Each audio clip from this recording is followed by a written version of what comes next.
Welcome back, everyone. Today we are continuing our Tales from the Calamity, Part 3 of Friends Lost and Found. The battle was over, but none could say that peace had returned to Cartano. The Lesser Moon and the winged abomination that burst from its belly had visited devastation upon the once fertile flats, leaving naught but a scarred wasteland for as far as the eye could see. Matron have mercy. I've died and gone to the seventh hell. Elder Seedseer, come quickly! Kane Senna turned with a start, the sudden cry rousing her from a moment's reverie. She forced her eyes to focus on the speaker. A young serpent, his armor caked with dirt and gore, beckoning with a bloodied hand. My lady, there's something trapped beneath the steel beast. Mustering her strength, Kane joined the youth beside a fallen Magitech Reaper. From beneath the wreckage, she could make out the anguished groans of one tenuously clinging to life. One of our own, crushed by the armor of a fallen foe? At the Elder Seedseer's command, 5 soldiers joined their strength, slowly raising the battered hulk to free the unfortunate soul caught beneath. Even as the ponderous mass rolled aside, however, it became clear that the survivor had sworn no oath of allegiance to the Twin Adder, nor any company of the Eorzean alliance. Clad in armor of the same unholy steel as the Magitech monster which had entombed him, the Huron youth met Kane's gaze. Not yet a man grown, there he lay, bloodied and battered on this god-forsaken battlefield. Nafaka have mercy. He is but a boy, forced into service against his will like as not, ordered to lay down his life for a cause he scarce understands. A strapping Elzen serpent stepped forward, seizing the youth's shoulder with a mailed fist and bringing the edge of his jade-hilted blade to the boy's throat. Say the word, my lady. The lad will feel no pain. Stay your hand. Kane Senna's voice was soft, yet stern. He may have fought against us on the battlefield, but the battle is over. Now he is but a wounded child in need of care that none save us can provide. Aye, my lady. The soldier hastily sheathed his blade, his expression carefully neutral. Taking up Clastrum, the staff of legend carved from arbor and memorial, the Elder Seedseer stepped forward and focused her thoughts on the wounded youth. O guardians of this land, let the breath of life sweep across this plain, that it may mend this child's broken body and bring succor to his wounds. What left Kane's lips as a whisper rose to echo across the flats. A gentle breeze broke the eerie stillness in the air, whistling as it swirled about the spot where the boy laid still. The tortured grimace on the youth's face slowly loosened. His eyes opened for a brief moment, then closed in peaceful slumber. The boy will live. Bear him to the rear guard and see that he receives rest and nourishment. As you wish, my lady. For the next few bells, mayhap a full turn of the sun, she could not say. Kane walked the battlefield, tending to the wounded. Eorzean, Gurlian, friend or foe, it mattered not. These people cry out to her. Threading her way through the carnage, she weaved the incantations that would close wounds and ease anguish, bringing solace to the suffering. And yet, from every one that she saved, countless scores were beyond saving. Looking out upon the bodies of the fallen, the Elder Seedseer proclaimed, "They gave their lives in the name of hope." And hope forsook them, came the silent reply. They would never have come here, if not for me. As leader of Gridania, a nation barely a stone's throw away from Garling-held territory, it was Kane who first reached out to her comrades in Ul'dah and Limsa-Lominsa, setting in motion the events that would lead to the reformation of the Eorzean alliance. A seeker of harmony in all things, the Elder Seedseer never had any wish to lead her people into a bloody conflict. Serenity, purity, sanctity, the virtues she held so dear were nowhere to be found on the desolate fields. If there was even a chance that it could be averted, was it not her duty to attend Carteneau? Yet, what other choice had there been? To try? Alas, the task had proven beyond her. Dalamud had fallen, unleashing Bahamut's terrible vengeance upon the land, and now the 7th Umbral Era was upon them. Despite her best efforts, Eorzea's dream of hope had given way to a waking nightmare. Kane remained in Carteneau for several days, seeking out what few survivors remained and saving those that could yet be saved. Staring out over the wreck and ruin, she would often think upon the decisions she had made prior to that calamitous day. Was their suffering and sacrifice inevitable? Was there truly no other way? She could not say for sure. Nor was her uncertainty limited to past events. By tarrying so long in Carteneau, was she not failing her people? Was her place not with them, back in Gridania? They too are suffering. On more than one occasion, she resolved to return to her siblings and fellow Seedseers. Rune and Raya O had stayed behind to watch over the forest, as did many skilled and compassionate hearers. I trusted them then.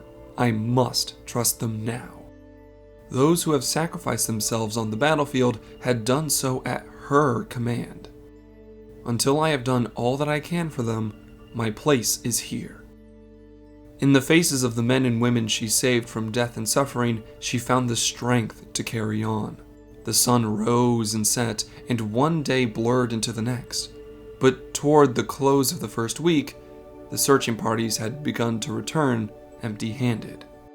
Among the soldiers who had stayed behind to assist in the relief effort, morale was low. They had seen the corpses of too many of their comrades, and their thoughts turned inevitably to the friends and loved ones awaiting their return home. I've asked enough of them. It is time. Summoning her most senior officers to her tent, Kane gave the long-awaited order. Begin preparations for withdrawal. We are going home. After her men had dispersed, the Elder Seedseer stepped out onto the ravaged plain one last time. My work here is not yet done. It had always been there, in the corner of her mind, but she had been too absorbed in the healing of the wounded. Tracing the tatters of her memory and the etheric currents in the air, Kane Senna scoured the battlefield. Minutes became hours, her search yielding naught but devastation. I know it is here. Archon Louisoix, show me the way. The words were still on her lips when she saw it. There, nestled in the lee of a blackened crag, rested the shattered remains of a staff. Tupsimati. Kane recognized the great staff at once. Even lying there in pieces, its power was plain. She could feel the etheric energies which radiated from it as keenly as one might the warmth of the sun. Quite how she had known that the staff had survived the Elder Primal's fury, she could not say. Standing there, it almost seemed as if the Archon's benevolent hand had guided her. This thought served to lift her spirits as she forgot her aching legs. Though Louisoix's great wisdom was lost to Eorzea forever, at least those destined to carry on his legacy would have his most cherished relic. The next day, Kane returned home, much to the relief of her countrymen. Gridania had not been spared Bahamut's wrath, and the return of the Elder Seedseer was a source of much comfort to all as they struggled to pick up the pieces of their home. Strong they are in the face of adversity, but the road ahead will not be easy. While overseeing the reconstruction of her home, Kane Senna was reunited with two members of Master Louisoix's Circle of Knowing, who had stayed behind to lend their aid to Gridania in her time of need. One day, when the time seemed right, she approached them. Ida, Papalimo, my friends. Kane Senna searched for the right words, but they would not come. Holding out an ornate box of rosewood bearing the mark of the Carpenters Guild, she simply nodded. For us? Oh, Kane, you shouldn't have... Ida's smile froze as she raised the lid. Master Louis, they said he was... But I hoped... Kane saw tears well up in the girl's eyes, and soon enough, her shoulders began to shake. Even Papalymo, not one for emotional outbursts, was unable to contain his grief. And so, the three of them shared a moment of mourning for the fallen Archon. The Lalafell was the first to compose himself. Clearing his throat, he proceeded to expound upon the relic and its origins. As much, Kane suspected, more to distract than to enlighten. Tupsamati, he explained, was fashioned from stone engraved with ancient incantations and a treasured horn of bone passed down from antiquity. As his late master had told it, the staff was the beacon that would summon the 12 down from the heavens and bring about Eorzea's deliverance. You have done us a great kindness, Elder Seedseer, Papalymo continued. Though none save Master Louis possessed the power to wield Tupsamati, I shudder to think what might have resulted had it fallen into the wrong hands. You may rest assured that we will keep it safe. I do not have the words to thank you, Ida added. If only Master Louis were here, he always knew what to say. Perhaps sensing further tears were imminent, Papalymo quickly pressed on. My lady, now that you are safely returned to your people, it is time we took our leave. Would that we could remain here longer to assist in the rebuilding, but other matters demand our attention. The scholarly Lalafell then proceeded to explain that the Path of the 12 and the Circle of Knowing were to be united as a single entity, an organization which would strive to realize the dream for which Archon Louis gave his life. Peace in Eorzea. The realm had lost its greatest champion, and the threat posed by the Primals, the Garlean Empire, and who knew what else still loomed large upon the horizon. And yet, Kane thought as she looked into the eyes of the two Sharlayans, with brave souls like these to defend her, there is hope for Eorzea still. Whatever evils we may face in the days and years to come, know that Gridania will always stand with you. 5 years after that fateful day, the wounds left by the Calamity have begun to heal in the Twelveswood and the realm at large. In those rare moments when she was granted a respite from her duties, Kane Senna would often reflect upon the path she had taken. Do you watch us from above, Louis? Has Gridania, have I, done your legacy proud? Elder Seedseer, the council requires your presence. Kane turned about with a start. Before her stood a young Huron in leather armor of the purest white, one of the keepers of the entwined serpent, the Elder Seedseer's personal honor guard, established in the wake of the Calamity. My thanks. Pray inform them that I shall join them anon. The young soldier nodded deferentially. As he turned to take his leave, their eyes met, and the memories, ever brimming beneath the surface, came flooding back to her, the images as vivid as they were 5 years before. We pulled him from the wreckage.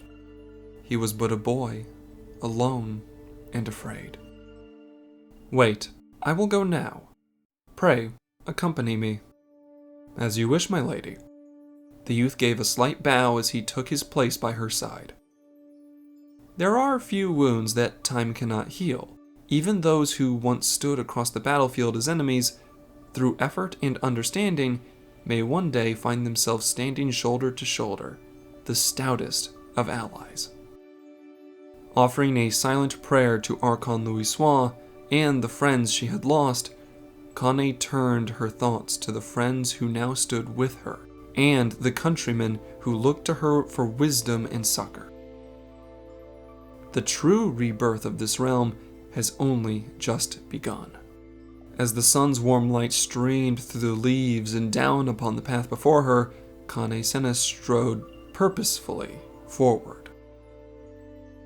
The greatest challenges still lie ahead, yet we will rise to meet them, together, as one. Hope you all enjoyed that chapter from Tales from the Calamity, Part 3 of Friends Lost and Found. I am the Synodic Scribe, and I hope you all have a wonderful day. Stay safe, my friends.